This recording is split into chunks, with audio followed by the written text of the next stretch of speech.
Bonjour à tous, bonjour, je suis ravie de vous retrouver pour cette thématique ce week-end. Bonjour, bonjour.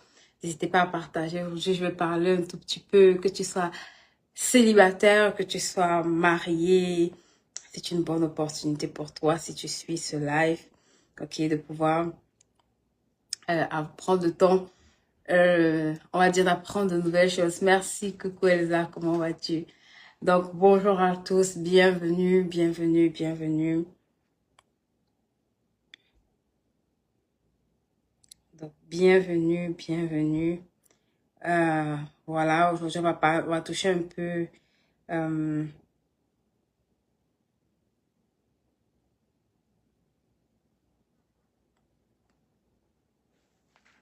attendez. Bonjour, bonjour, bonjour. Donc, bienvenue à ce live. Hello, je pense que j'ai comme... Ok, coucou Nathalie, comment vas-tu? Faites-moi des hello, faites-moi des coucou. Aidez-moi à partager ce live, right? Pendant ce live, on va partager aujourd'hui... c'est cette notion de finance. Hey my God. Il faut que plusieurs ici s'asseyent et prennent des cahiers, right? Asseyons-nous et prenons des cahiers. Coco, Charmel, how are you?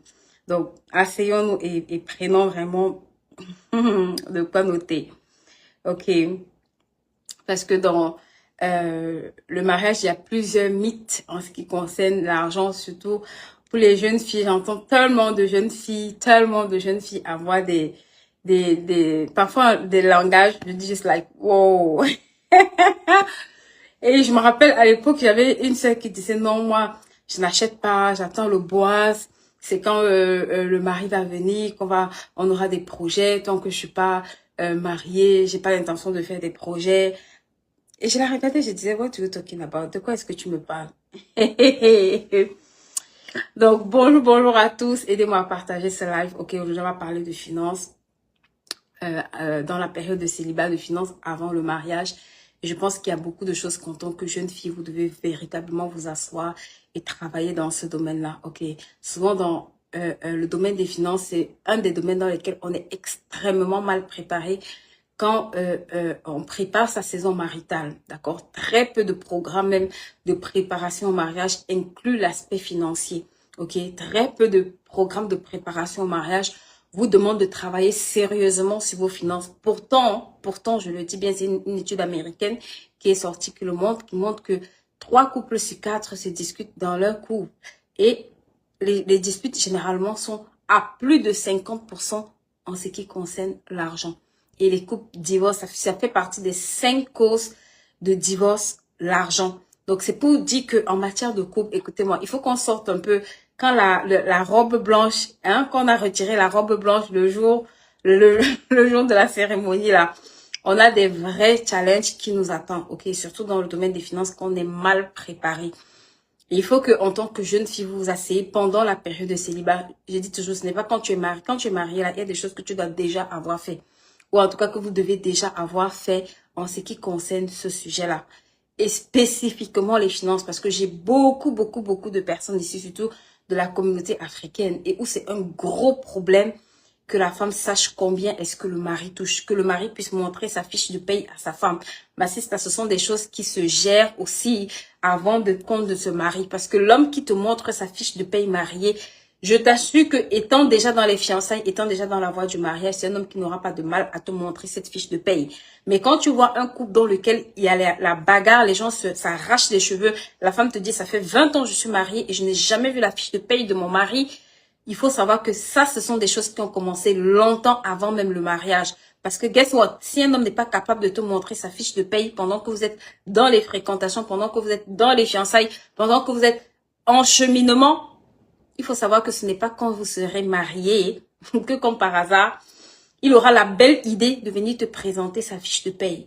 Donc, ce sont des choses qui se gèrent avant le mariage. Et il faut que tu saches que quelques vérités, d'accord, dans le domaine des finances, aujourd'hui, je vais toucher quelques vérités dans ce domaine-là qui doivent t'aider si tu es en préparation, si tu es en cheminement, si tu es en couple, en tout cas, quel que soit le stade auquel tu te trouves dans ta relation.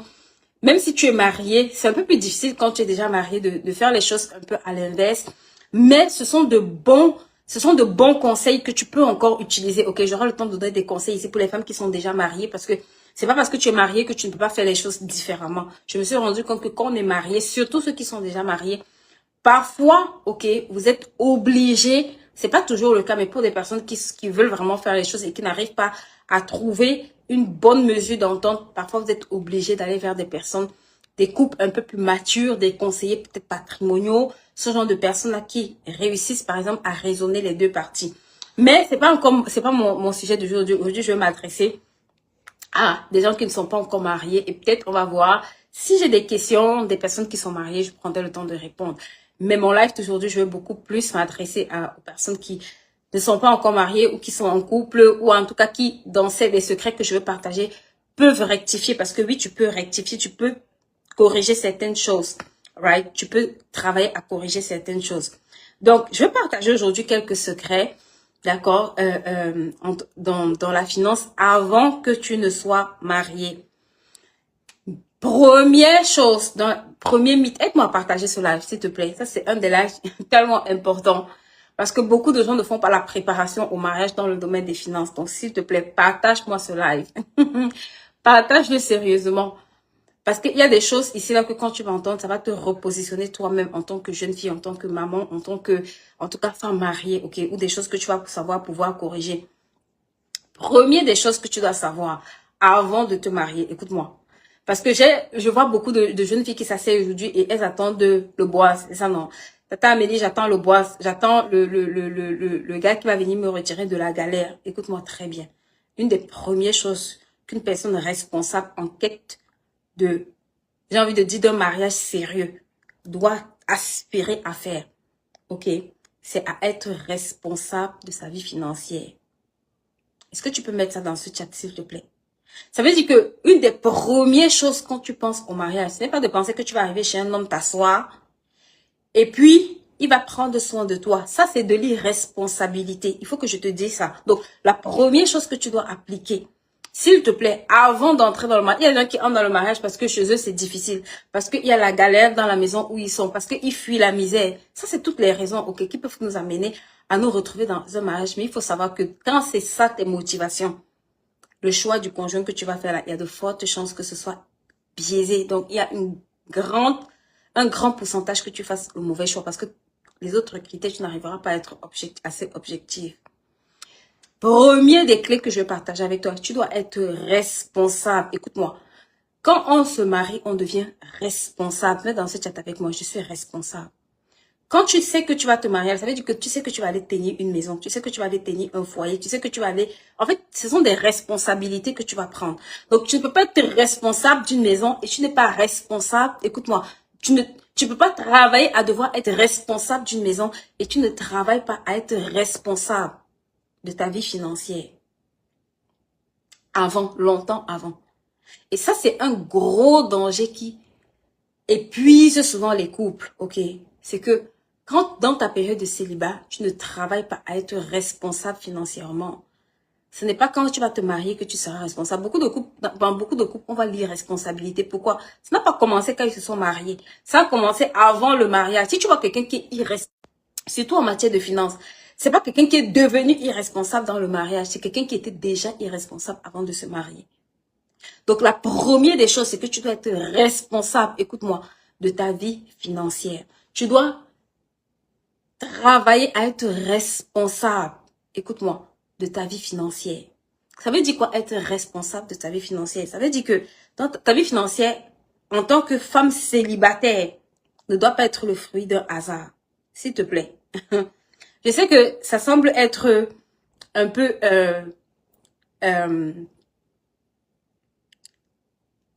j'ai envie de dire, parfois, pas dans nos normes, ok? Sors de l'irresponsabilité financière, je t'en supplie. Une des choses qui montre que quelqu'un est irresponsable avant d'entrer même dans la saison du mariage, c'est quand il vit dans les mythes. Je vais gagner mieux ma vie quand je serai mariée. Quand tu entends quelqu'un dire, non, c'est quand je serai mariée que je vais gagner mieux ma vie. J'ai envie de te dire, quand tu seras mariée, tu as plus de challenge.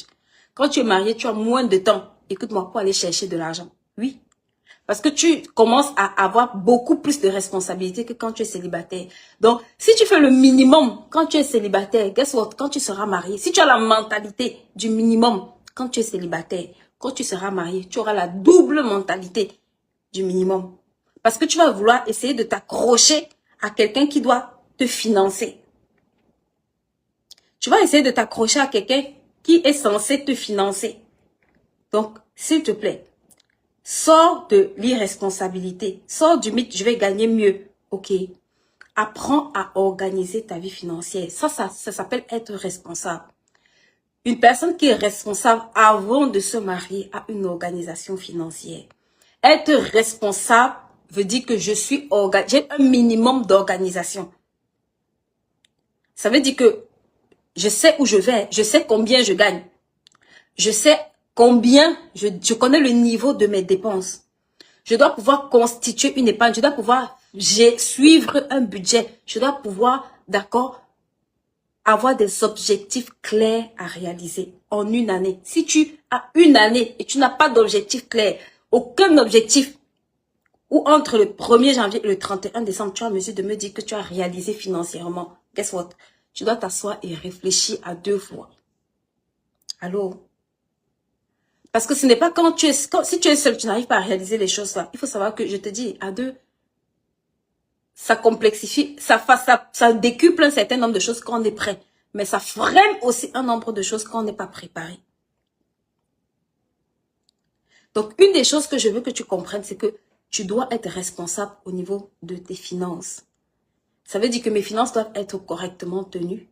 Mes finances doivent être une priorité. Je dois avoir au moins un jour dans le mois où je peux me poser, d'accord? Même si tu sautes certains mois, donne-toi cette discipline de se dire que tu ne peux pas sauter tous les 12 mois de l'année. Ce n'est pas possible. Il doit avoir un moment dans l'année où tu t'assois et tu fais un bilan de ta vie financière. Tu te demandes qu'est-ce que j'ai réalisé. Déjà, qu'est-ce que je dois réaliser? Ça, c'est être responsable. Ça veut dire, pour ceux qui font la préparation de l'année ici, ils savent qu'au 31 décembre, on est tout le temps en train de te dire qu'on doit avoir des objectifs. On prie pour ça, on jeûne pour ça, on cherche la face de Dieu pour ça. Pourquoi? Parce qu'on ne veut pas commencer une année et l'achever avec 0 objectif. Ça n'a pas de sens. Tu ne peux pas faire 365 jours, il n'y a aucun objectif réalisé dans ta liste. Je te dis la vérité, ça n'a pas de sens. Tes objectifs, dans tous les sens du terme, tu ne peux pas avoir une année sans objectif. Ok? Donc, une des premières choses qui montre que tu es responsable, c'est la façon dont tu me tiens ta comptabilité financièrement parlant personnelle. À la façon dont tu me tiens ta comptabilité, tu me montres que tu es en mesure d'aller pouvoir tenir la comptabilité de quelqu'un d'autre. Tu me montres que tu es en mesure de pouvoir t'impliquer dans la comptabilité de quelqu'un d'autre. Tu me montres que quelqu'un d'autre peut te faire confiance ou que vous pouvez vous faire confiance. Donc, une des premières choses, un des premiers mythes ou bien un des premiers secrets, s'il te plaît, sois responsable. Ça veut dire, prends en main ta vie financière. N'attends pas que ce soit un homme qui vient te financer. Pourquoi? Parce que je vais te donner le deuxième mythe que j'ai appris dans ce domaine-là. C'est que beaucoup de gens veulent épouser des personnes riches. Mais ma chérie, les personnes riches cherchent aussi les personnes riches. C'est ça que tu ne sais pas. Quand je vois quelqu'un qui dit, je veux un homme riche. L'homme riche, ça ne cherche pas la femme pauvre. C'est ça que tu ne sais pas. L'homme riche cherche aussi quelqu'un qui a investi en lui. Quelqu'un qui s'est formé. Quelqu'un qui s'est construit. Quelqu'un qui a payé le prix d'arriver à un certain niveau. Parce que, guess what? S'il y a un gros décalage entre vous, soit tu dois monter, soit il va redescendre à ton niveau. Donc, s'il redescend, tu es en train de le freiner. Et pour monter, tu vas devoir fournir des efforts que tu n'as pas été habitué à faire. Donc, la deuxième chose que je veux que tu comprennes, c'est que tu dois, 1, être responsable. 2, en matière de finances, s'il te plaît, je t'en supplie. Tu dois, avant de te marier, s'il te plaît, avant, je dis bien avant de te marier. Ça, ce sont des choses que je ne dois même pas, tu dois pas jouer avec en fait. Ce sont des choses avec lesquelles tu ne peux pas t'amuser. Ok? Tu dois travailler. Aidez-moi à partager le live, les dames ici. Aidez-moi à partager le live.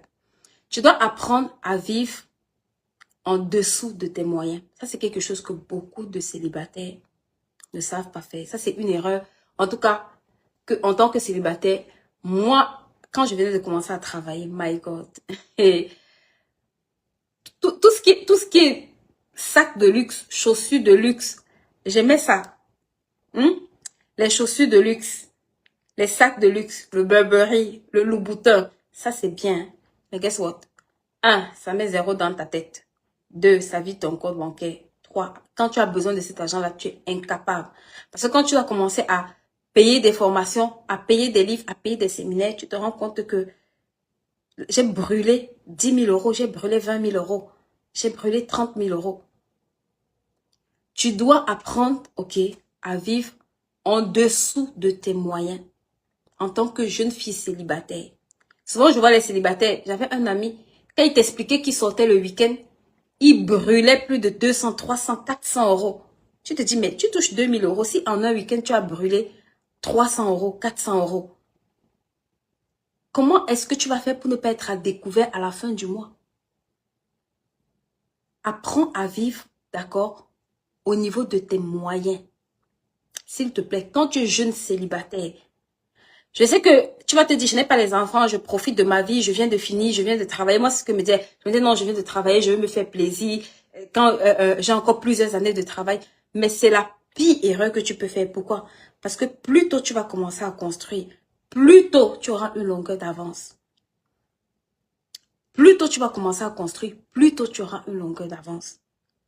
Plus tôt tu vas commencer à te bâtir, plus tôt. J'ai une soeur qui m'a même dit une fois, j'ai ouvert un compte sur lequel j'ai commencé à cotiser pour mon mariage. Et ça, c'est un bon conseil même que je te donne ici. Tu es une jeune fille, tu aspires au mariage. Ne te dis pas que non, c'est quand je vais me marier. Souvent, je vois les filles faire ça. C'est quand je vais me marier que je vais commencer à budgétiser. Rien ne t'empêche de t'asseoir. Écoute-moi, tu sais que tu veux te marier. Assois-toi. Dresse le budget de combien est-ce que tu veux que ton mariage, comment est-ce que tu veux que ton mariage soit avec les prestataires que tu veux, même si c'est juste un montant approximatif. Si ce budget-là fait 10 000, 20 000, 30 000 euros, qu'est-ce que au lieu de brûler cet argent-là, dans les habits, de brûler cet argent-là, cette soeur-là s'est dit, je la connais depuis peut-être 5 ou 6 ans, elle m'a dit chaque mois, je mets 200 euros de côté dans un compte parce que je veux organiser mon mariage. J'ai dit, ça c'est quelqu'un de sérieux. Ça, c'est quelqu'un de sérieux. Partage le live, s'il te plaît. J'ai dit, ça, c'est quelqu'un de sérieux. Parce que ça veut dire que sa projection n'est pas juste dans le hasard. Je me suis rendu compte que beaucoup de couples, à un moment donné, à cause des problèmes d'argent, n'arrivent pas à concrétiser le projet de mariage. Un mariage, ça coûte de l'argent, laisse-moi te dire. Même il n'y a pas de petit mariage, même le plus petit mariage que tu peux voir, derrière les coûts que ça va engendrer, tu n'auras pas idée en fait. Et cette soeur m'a dit, moi, je veux me marier. Et elle m'a dit, chaque mois, je mets 200 euros sur un compte. Et ce compte-là, c'est un compte qui va me servir demain à pouvoir me marier. Et je me suis dit, mais si elle met 2500 euros, en 5 ans, elle a 10 000 euros. En 6 ans que je la connais aujourd'hui, elle a plus de 13 000 euros pour son mariage. C'est largement suffisant pour faire un mariage modeste sans avoir à transpirer, sans avoir à te fatiguer. Et ça s'appelle être responsable. Ça s'appelle être responsable. Qu'est-ce que tu fais concrètement? S'il te plaît, regarde. Je sais qu'aujourd'hui, quand les gens pensent mariage, ils pensent seulement à la robe, aux cheveux, au fait qu'on va lancer les trucs. Ça, c'est bien. Mais pour arriver là-bas, je te dis, il y a des étapes. Seulement au niveau de la dot. Pour ceux qui sont en Afrique de l'Ouest, là, tu sais que on ne dote pas la femme moins chère. Chez mes parents ivoiriens, là, c'est 100 euros, tu as fini avec. Chez nous, là, la dot ne coûte pas moins cher. Il y a les Congolais aussi qui ne donnent pas le lait en matière de dot. Tu es capable de sortir entre 2 500 et 10 000 euros juste pour la dot. Je n'ai même pas parlé du mariage, juste pour la dot. Donc, regarde, quand tu sais que c'est une saison que tu prépares, s'il te plaît, sois responsable. Investis-moi cet argent-là.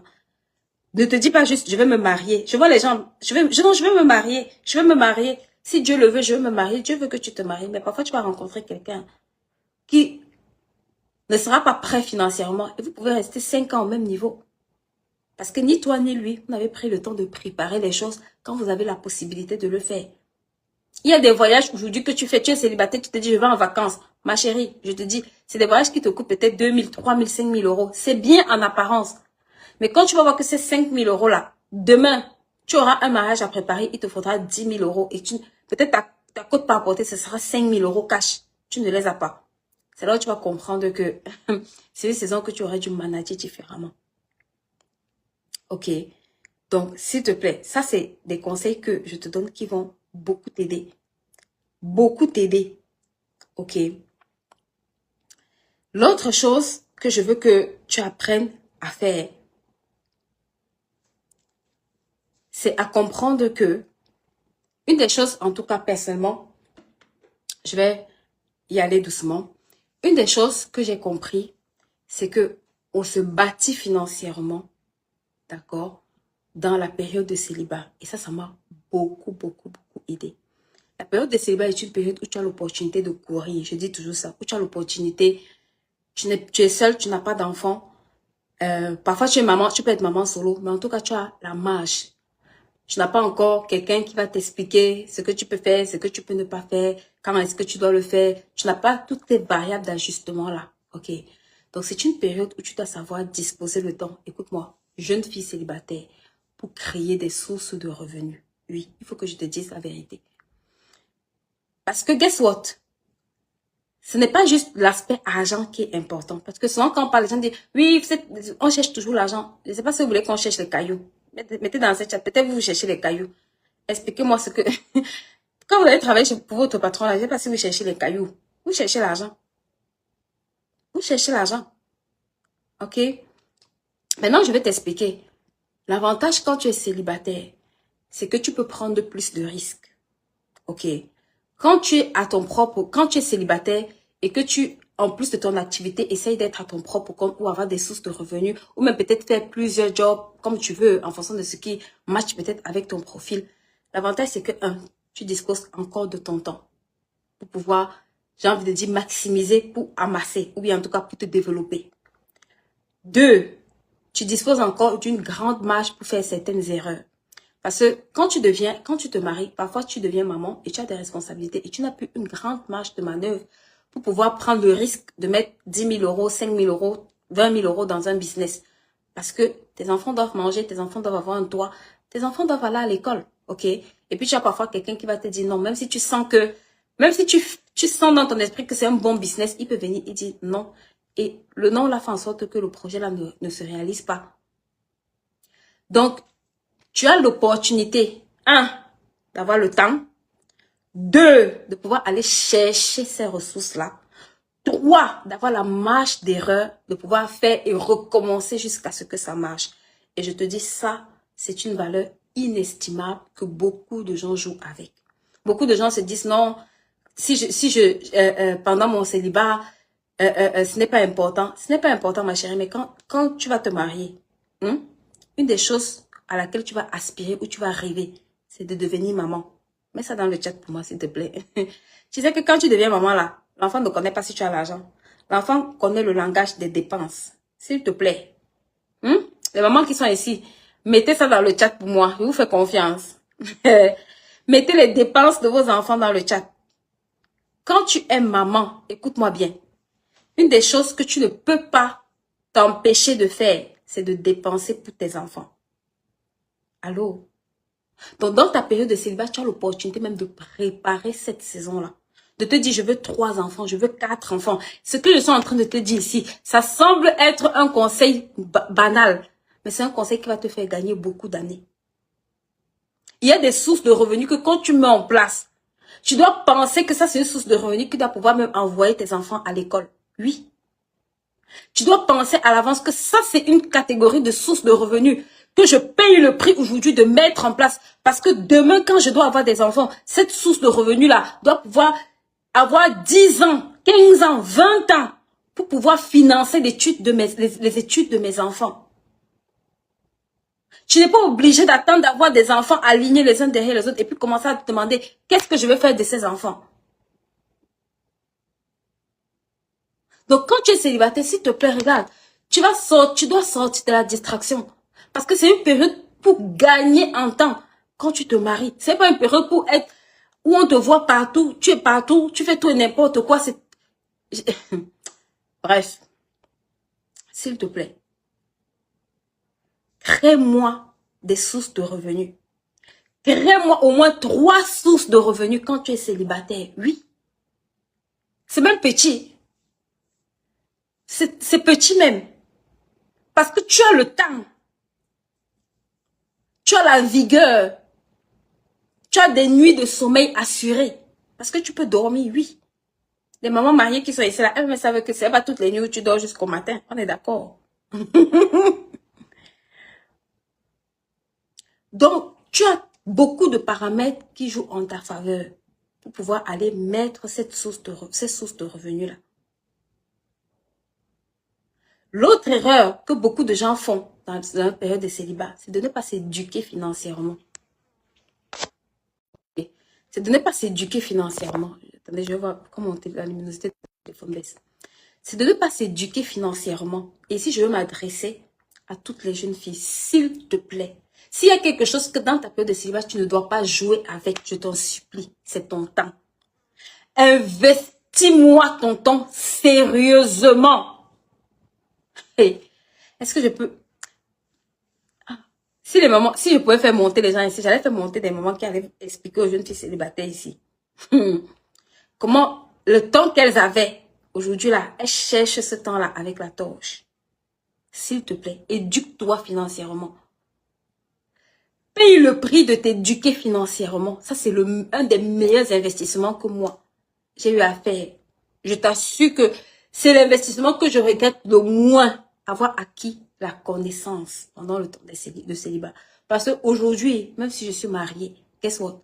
Je peux faire des choses avec une certaine rapidité. Je peux faire des choses avec une certaine promptitude. Parce que j'ai eu le temps d'avoir des années où il n'y avait personne pour m'entraîner. Acquiert des compétences. Point numéro 3, oui. Point numéro 1, sois responsable. Point numéro 2, crée des sources de revenus. Point numéro 3, acquiert de nouvelles compétences, s'il te plaît. Oui. Je sais que ça fait... les gens disent tout le temps, je suis occupée. En fait, les jeunes filles célibataires qui ont la phrase, je suis occupée dans la bouche là. Ma chérie, si tu es occupée sans résultat, il faut que tu revoies tes occupations. Est-ce que je peux te parler? Il faut que tu aies de bonnes occupations. Parce que si tu es chaque jour, je suis occupée, je suis fatiguée, je suis occupée, je suis fatiguée. Et tes occupations et tes fatigues ne donnent pas des résultats. Viendra une saison où tu ne seras pas occupé. Hein. La saison, ça va seulement te... S'il te plaît, paye-moi le prix de t'éduquer. Donne-toi un certain objectif en termes de livres à lire. Ce que je suis en train de dire ici là, c'est peut-être banal, mais je te dis la vérité. Ce sont des choses qui vont te faire gagner en temps. Donne-toi des... Moi, je ne finis jamais une année. C'est impossible que je fasse une année sans lire. C'est impossible que je fasse une année sans me former. C'est impossible. Donc, il y a des choses qui sont des priorités. C'est impossible que je n'acquiers pas de nouvelles compétences en une année. Je dis bien impossible. Depuis que j'ai compris ce que je suis en train de t'expliquer, c'est impossible. Et je les acquiers intentionnellement. Il y a des compétences que j'ai travaillé à acquérir intentionnellement. Pourquoi? Parce que je savais qu'il devait avoir une saison dans laquelle aller m'asseoir et acquérir ces compétences-là ne devait plus être aussi facile que maintenant. Est-ce que je m'adresse à des jeunes filles ici? Il y a une saison où, si tu es même au travail ou tu es à l'école, on t'appelle, on te dit l'enfant est malade, tu vas quitter de la classe aller récupérer ton enfant. Tu vas quitter du travail aller récupérer cet enfant. Donne-toi comme discipline, s'il te plaît, de lire. Donne-toi comme discipline de te former. Donne-toi comme discipline d'acquérir de nouvelles connaissances. Pas juste dans le domaine des finances, ok. Dans les domaines principaux. J'avais fait un truc où je disais qu'on lit en 4 dimensions. Je ne sais pas si beaucoup se rappellent ici. On lit dans 4 dimensions, s'il te plaît. On lit dans 4 dimensions. Bon, je vais répéter ça. Lis dans 4 dimensions. Lis dans les domaines où tu as des forces. Parce que plus tu lis dans le domaine où tu as des forces, plus tu amplifies tes forces. L'erreur que les gens font, c'est que quand ils deviennent bons dans un domaine, ils arrêtent de lire dans ce domaine. Ils se disent, oh, je connais déjà, ma chérie, ça c'est le piège. Lis dans le domaine où tu excelles. Lis plus même dans le domaine que tu excelles que dans tous les autres domaines. Coucou, papa Richard, comment vas-tu? Lis dans le domaine où tu as des faiblesses. Écoute-moi. Le live, c'est très sérieux. Partagez le live si vous en prie. Parce que j'ai des jeunes filles qui pensent qu'elles n'ont rien à faire, elles ont le temps. Le temps est tellement court. Même si tu vas te marier même à 50 ans, il faut savoir que c'est court. Lis dans le domaine dans lequel tu as des faiblesses, dans lequel tu as des challenges, dans lequel tu as des manquements. Lis dans le domaine, dans les domaines où tu as des opportunités. Et lis dans le domaine où tu dois te cultiver. Ça veut dire qu'il y a des domaines généraux. J'ai appris que même un livre sur les animaux peut t'amener à un niveau de connaissance tellement élevé. Même un livre banal que tu peux prendre sur les animaux peut t'enseigner tellement de choses. Donc, ne te dis pas juste, je vais lire que dans mon domaine. Tu seras à un moment donné déséquilibré. Maintenant, le secret que je vais te donner, prends des notes quand tu lis. S'il te plaît. Quand tu lis, prends des notes. Ça, c'est un des secrets qui va tellement te propulser. Les études montrent que si tu lis régulièrement pendant 5 ans, tu acquiers 15 années de connaissances. Maintenant, si tu lis régulièrement pendant 10 ans, tu es à 30 années. Comment est-ce que tes contemporains vont pouvoir parler sur une même table avec toi? Je suis choquée, je vous assure, je suis estomaquée. J'ai un livre dans mon sac. Et quand j'arrive, d'accord, dans un milieu, je suis étonnée de voir des gens qui brûlent leur temps.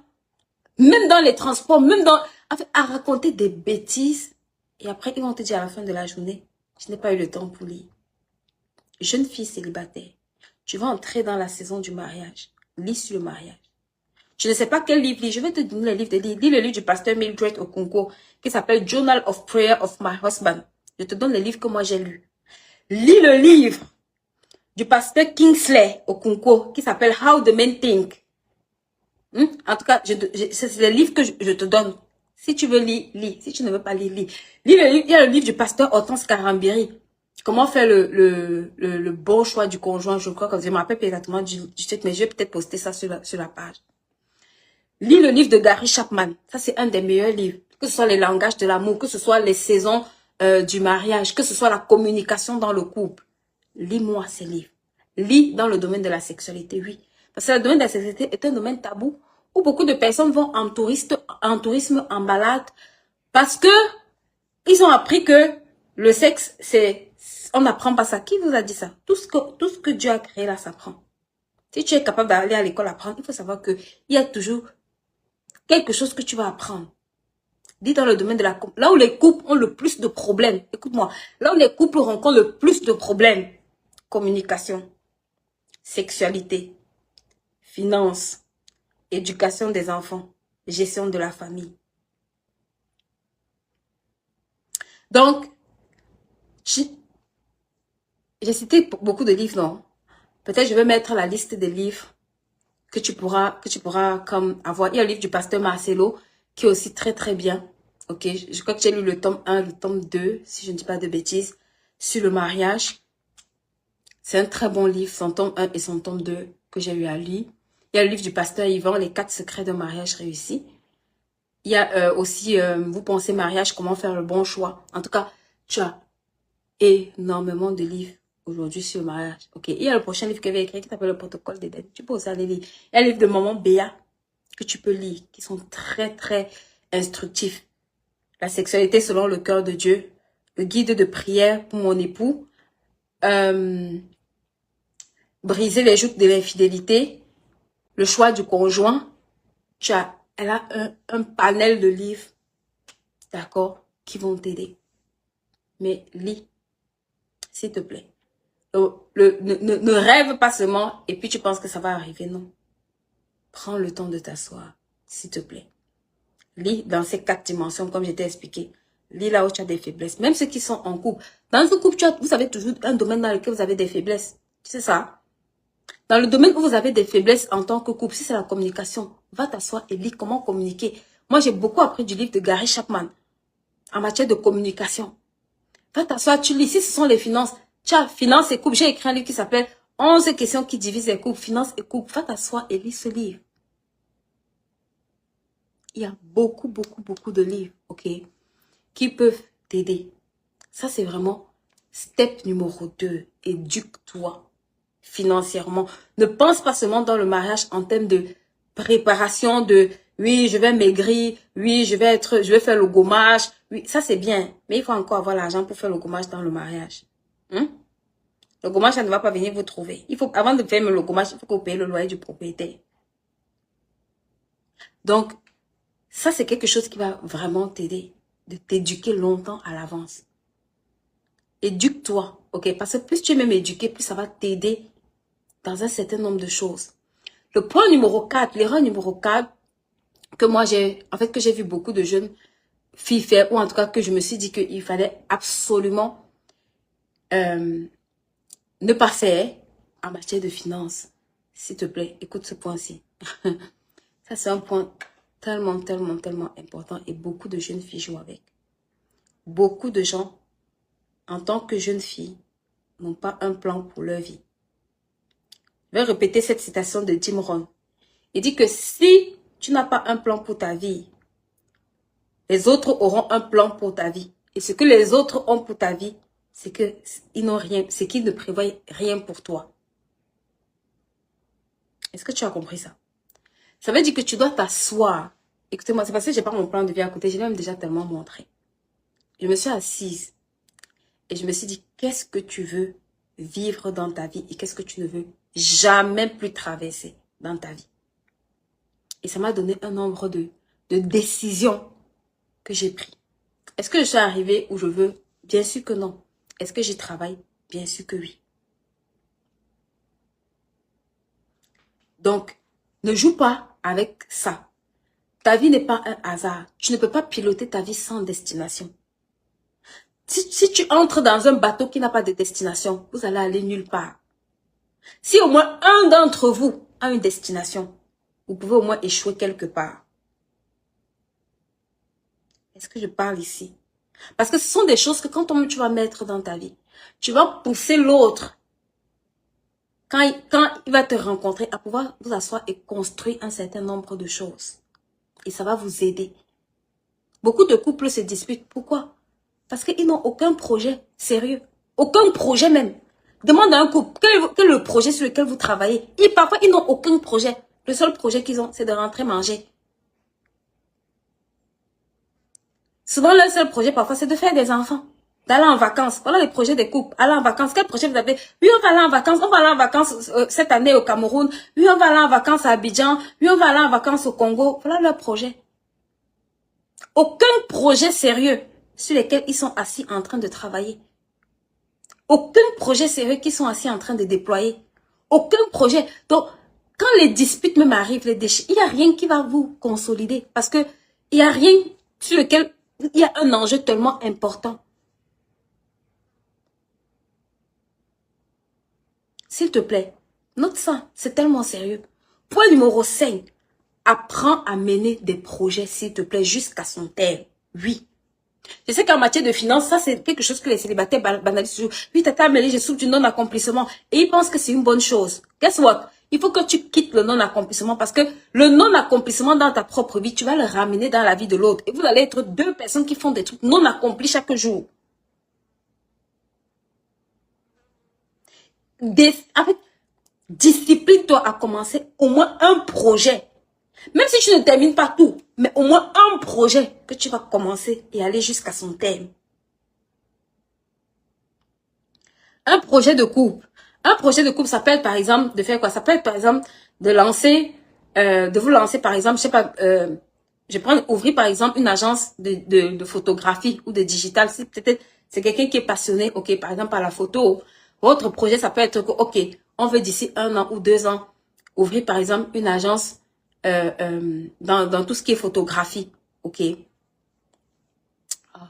Vous devez apprendre à avoir un projet, des projets de couple. Ça peut être par exemple, ok, on veut par exemple acquérir 10 terrains ou 20 terrains sur les 5 prochaines années dans X région, dans ce pays, ou bien peut-être on veut acheter 2 ou 3 appartements. Ça, c'est un projet de couple. Ça veut dire que chaque soir, quand vous allez rentrer, vous allez par exemple vous asseoir et vous dire, ok, quelles sont les zones dans lesquelles on peut investir. Ça va vous permettre de faire des recherches, ça va vous permettre de savoir combien est-ce qu'il faut pour ce projet. En tout cas, ça va vous pousser à pouvoir vous asseoir et travailler sérieusement pour pouvoir réaliser ou accomplir quelque chose. L'autre chose qui est facile pour trouver les projets de couple, c'est quoi? C'est que apprends à écouter ce que l'autre dit. Qu'est-ce qu'il aime, qu'est-ce qu'il veut faire et peut-être depuis des années, il n'arrive pas à mettre sur pied. Ok? Récupère ces projets-là. Je dis toujours que la femme est la matrice. Quand on parle, sois attentif à ce qu'il va te dire. Il va souvent te dire, oui, si j'avais le temps, ou bien j'avais voulu faire ceci, mais je n'ai jamais eu le temps, ou bien peut-être j'ai manqué de moyens pour faire ceci. Il est en train de peut-être parfois te donner des projets qui brûlent dans son cœur, sur lesquels ça n'a pas pu se réaliser, mais il veut peut-être, ok, sur lesquels il aurait aimé, ou bien il veut peut-être se lancer. Et la façon la plus simple, comme je dis toujours un couple, priez. Priez que Dieu vous inspire des projets pour lesquels il vous a mis ensemble. Ça, c'est la façon la plus facile.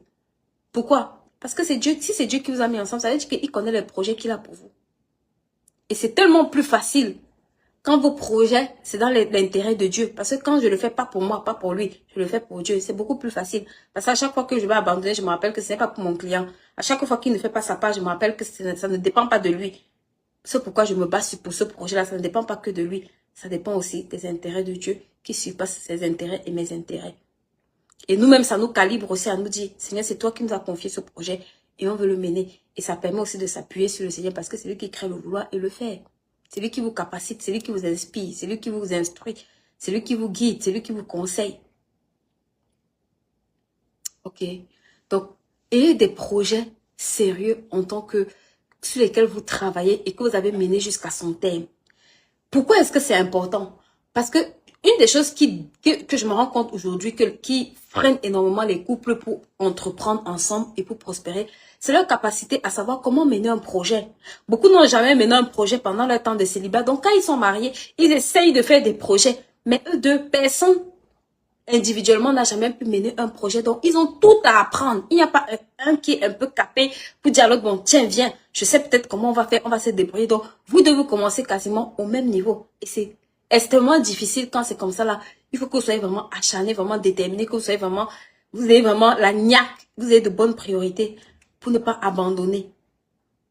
Parce que derrière, quand les enfants s'entremêlent, et puis tout autre chose se mêle aussi, on a tendance à facilement laisser tomber. Mais quand vous avez déjà eu la résilience de mener un projet jusqu'à son terme, c'est tellement facile de se dire non, je sais comment faire, ou bien de savoir comment est-ce que je peux manager ce projet-là, même si je ne suis pas full 100% dans ce projet. Donc, menez-moi un projet jusqu'à son terme, je vous en prie. Ça va vous permettre de voir les étapes, comment mener un projet. Si tu ne sais pas comment faire ça, rejoins-nous. On lance la session 11 non, de la formation IAE. Là-bas, on va t'apprendre en tant que jeune entrepreneur comment construire ton projet. Tu n'as pas d'idée ou bien tu as des idées. Viens, cette formation est faite pour toi. Ça va te permettre de savoir comment construire ton projet de A à Z. Les différentes étapes, les différentes compétences à acquérir, les différents, d'accord, jalons que tu dois poser. Ça, c'est quelque chose qui va beaucoup vous faire gagner en temps. Je vous assure que beaucoup de couples aujourd'hui, quand je regarde leur bataille, je me dis que c'est des personnes qui, à un moment donné, n'ont pas su mener un projet jusqu'au bout. Ils ont commencé, ils ont abandonné, ils ont commencé, ils ont abandonné. Mais qu'est-ce que quand tu fais ça, au départ, tu te dis non, c'est pas grave, je vais recommencer demain. Non, c'est pas grave. C'est toujours le langage, c'est pas grave. Mais qu'est-ce que c'est quand tu arrives dans le mariage et tu te rends compte que ton client d'en face là, il a les projets, les mêmes projets que tu as abandonnés hier là. Il a même encore des projets plus complexes à mener. Que tu vas commencer à te dire mince. La connaissance que j'avais le temps pour acquérir là, là où j'aurais dû persévérer, là où j'aurais dû payer le prix là, j'ai laissé tomber. C'est maintenant que tu recommences à aller acquérir ça. Mais c'est trop tard. Apprends à mener un projet. Maman célibataire, jeune fille célibataire, tonton, papa, tout ce que vous voulez, célibataire. Apprends à mener un projet de bout en bout quand tu es célibataire. Si tu sais me mener un projet d'une main de fer, étant célibataire, je te garantis que étant marié, même si dans ce projet-là, l'autre veut laisser tomber, tu vas récupérer ça. Tu auras la capacité, même quand il te donne un projet, avant même qu'il ne touche, il va voir que c'est déjà, tu es déjà dans la réalisation de l'affaire. Ça va vous propulser. Les leçons que je te donne là, ce sont les leçons financières qui m'ont coûté beaucoup d'années pour apprendre ça, pour comprendre ça. Donc, Fais-en bon usage. Faisons bon usage. Parce que c'est que ça semble être banal, mais fais-en bon usage. S'il te plaît. Alors que sans te parler là, repars t'asseoir et revois les projets que tu as abandonnés, revois les projets que tu as laissés tomber, revois les projets où tu as commencé, tu n'as jamais achevé. Et assois-toi, prends la décision que parce que j'ai une saison qui arrive qui est importante, dans laquelle je n'aurai pas le temps de passer par toutes ces étapes-là, avec beaucoup de recul, sans pression. J'ai le temps maintenant. J'ai le temps maintenant. Ne te dis pas, je ne suis pas mariée, je peux dormir comme je veux. Ce n'est pas le temps de dormir, c'est le temps de te construire. C'est le temps de te construire, maman. Célibat égale période de construction. Am I talking to someone? Célibat, regarde, quand tu es célibataire, la prochaine étape, on parle de quoi? De femme mariée. Donc, ce n'est pas le temps de repos. C'est le temps dans lequel tu te prépares pour la saison qui arrive. C'est ça qui me dit célibataire. Ça veut dire que tu es en chemin pour la saison qui arrive de mariage. Mais cette saison-là, c'est maintenant. C'est maintenant que tu investis dans cette saison-là, maman. Et même ton... Vous savez, une des choses géniales, un des secrets que te donne l'assistant. Écris, regarde, rédige ton mariage comme un projet de vie. Ça, c'est un secret, un très gros secret que te donne. C'est quand tu sais que tu vas te marier là, prends un papier, un cahier, un carnet, prends même ton journal d'un plan de vie, c'est encore mieux. Derrière, tu as des pages, tu as la partie couple.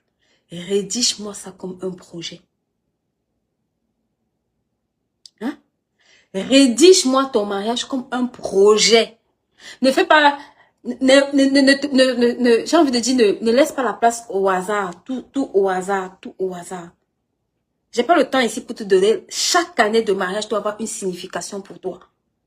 Chaque année de mariage, si tu comprends comment, en tout cas, si tu comprends comment faire les choses, chaque année de mariage doit représenter un pan de construction dans ce que tu es en train de faire. Ce n'est pas une année de mariage passe, 2 années, 3 années. Les années se passent, ça se succède. How?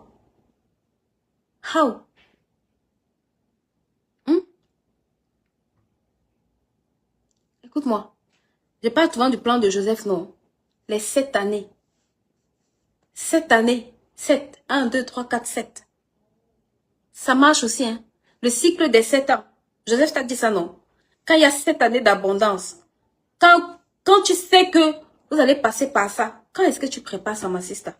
Quand est-ce que tu prépares? On dit que 2 va mieux que quand il tire meilleur salaire. Quand est-ce que tu prépares? On n'a pas dit 2 feignants, on a dit 2. Ça veut dire 2 personnes qui travaillent. Parce que si on parle de salaire, ça veut dire que c'est 2 personnes qui travaillent. Donc, comment est-ce que tu prépares cette saison-là où tu vas tirer le multiplicateur? Parfois, je vois beaucoup de couples, ils me disent, non, vraiment, tata, mais depuis que je suis en couple, c'est la galère. Je dis, mais c'est normal parce que pendant ta période de célibat là, tu t'amusais. Pendant la période de célibat là, où tu devais t'asseoir et t'équiper, tu étais en train de jouer.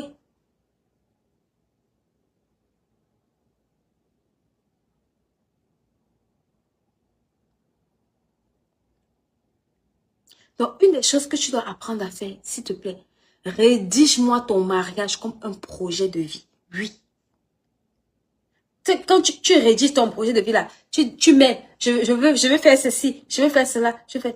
Regarde, qu'il soit là ou qu'il ne soit pas là, prends ton stylo et ton book, va t'asseoir sur la partie couple.